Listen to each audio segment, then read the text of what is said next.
Good morning, welcome back to my channel অনেক blog Contai. তোমরা সকলে কেমন আছো? আই হোপ সকলেই ভালো আছো, আমি অনেকটা ভালো আছি। তো এখন বাজে সকাল 10টা, তো আমি আমার বাড়ির কাছে যাচ্ছি। তো কোথায় যাচ্ছি সবটাই শেয়ার করবো, তো সঙ্গে তো কান্দি। ফাইনালি ফ্রেন্ডস, আমি সেই জায়গায় চলে এসেছি যে জায়গায় আসার কথা। দেখতে পাচ্ছ সরস্বতী মায়ের মূর্তি। তো কাঁথিতে তো আছে, প্লাস কাঁথি বাদ দিয়ে বিভিন্ন জায়গায় এবং প্রায় স্কুলের এই জায়গা থেকেই কিন্তু সরস্বতী মায়ের মূর্তিগুলো যায়। আর গতকাল রাত্রেও তো অনেক ঠাকুর বেরিয়ে গেছে। তো যাই হোক, অনেক ইনকমপ্লিট আছে আর অনেকটা কমপ্লিট হয়ে গেছে। যতটা আছে আমি সবটাই তুলে ধরবো, মানে তোমাদের এখান থেকেই দর্শন করে নিতে পারবে যে কোন মণ্ডপে কোন প্রতিমা হয়েছে, ঠিক আছে? তো ফাইনালি ফ্রেন্ডস, আমি দেখাচ্ছি পরপর। আর হ্যাঁ, যিনি বানাচ্ছেন, মানে যিনারা বানাচ্ছেন তাদের নাম এবং কন্ট্যাক্ট নাম্বারও আমি তুলে ধরবো। আই হোপ তোমাদের ক্লিয়ার হয়ে যাবে। যদি কন্ট্যাক্ট করতে চাও তোমরা কন্ট্যাক্টও করে নিতে পারো। সো ফ্রেন্ডস, পুরো ভিডিওটা দেখো। আর হ্যাঁ, পুরো ভিডিও দেখো। এখানে একটা নতুন কন্টেন্ট তুলে ধরেছে প্রতিমা, সেটা হচ্ছে বাজিরাও মাস্তানি। জাস্ট অসাধারণ লাগছে, মানে প্রত্যেকটা মূর্তি তো অসাধারণ, ইভেন সেটাও অসাধারণ হয়েছে। সো ফ্রেন্ডস, বেশি বক বক করে ফেলাম, তো তোমরা পুরো ভিডিওটা দেখতে থাকো।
কেমন লাগছে অবশ্যই কমেন্ট করে জানো। আর এখানে সরস্বতী মায়ের মূর্তি ছাড়াও অনেক মূর্তি হচ্ছে, তো আমি দেখাবো।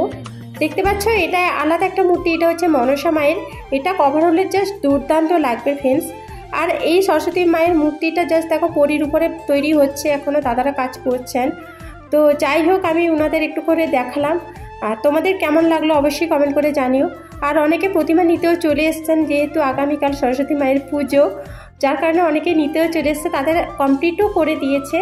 আমার তো ভীষণই ভালো লাগলো ফ্রেন্ডস, কত রকমের মূর্তি।